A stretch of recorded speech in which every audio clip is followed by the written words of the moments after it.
तो दोस्तों स्वागत है मेरे चैनल kitne जयपुर में। जैसा कि आपको पता है कि मोबाइल, कंप्यूटर, लैपटॉप इन सबके कोर्स करवाते हैं और आज ये हमारे स्टूडेंट है। सबसे पहले आपका नाम बताओ। सर मेरा नाम शहीन जड़िया।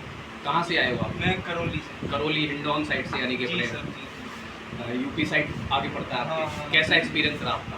सर काफ़ी अच्छा एक्सपीरियंस है, प्रैक्टिकल बेस भी अच्छे है, वर्टिकल भी। आनंद तो पूरा लिया ना जयपुर का? आनंद सर पूरे लिए, फुल एंजॉयमेंट के साथ में अपने टीचर और कायदा सब ऐसे भी अच्छे तो दोस्तों ये अच्छा हमारे आने वाले बच्चों के लिए क्या कहना है? आने वाले बच्चों के लिए मैं यही बोलना चाहूँगा, आराम से आओ, फ्री मूड में काम करोगे, अब बैठ के अपना एंजॉयमेंट भी होगा, सारे बाकी के आपके जो नॉलेज बेस है आपकी वो भी स्ट्रॉन्ग होगी इनके यहाँ पे काम करने से।